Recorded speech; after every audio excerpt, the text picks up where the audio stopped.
Betonbi Uripok Nupi Apunbuluki General Secretary Thabai Kijari Uripok Nupi Apunbuluk Una Alamati Uripok Apunbuluk Yaina Masi Pangpa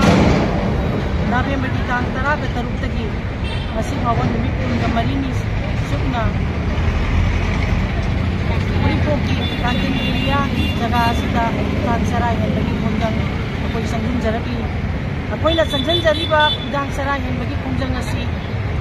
Jiri Ki Laibak Tiba Thabdokta Apikpa Thanipan di Angang Yauna Yamna Tamtina Miyoy Taruk Asi Tuki Terrorist Singana Hatu Pihiburi Mayokta Yaning Tabo Utuna Mihat Pasing Adubo Matik Saba Ayn Giway Basera Kibiyo Ayduna Apoy na Ngasi Bawba Utang Saray and Bakunjang Asi Sangjun Jarabi Hari Bakunjang Asi Ki Manung Sanna Apoy Uripok Nupi Apunbuluk Unal na Manipur Commission for Protection of Child Rights Eki Makada 13J Igi Eki Makada Mihat Pasing Ado Suko Notice Piduna Matik Saba Dandi PBO Haiduna Ekoina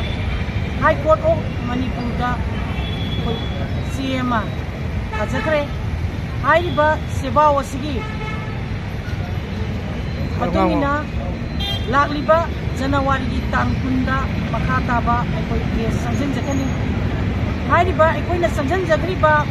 PIL lama High Court of Manipur da koina thazaki bagi maramdi Ekoina tang Taraga Mapanda December kita November kita Taraga Mapanda Ekoina MC Manipur Commission for Protection of Child Rights ki Mapanda Ekoina CM thazaki Hairi basero ladu thabak koina odorak tabadagi Ekoina Makata na High Court of Manipur da PIL lama Apoy thazabani Hairiba PIL si MCPCL Hairiba Asiki Makada Aikoina thazariba PILC positive response Bibi Raktabadagi High Court of Manipur da High Court of Manipur da PIL lama file tawjakre Hairiba PIL asibu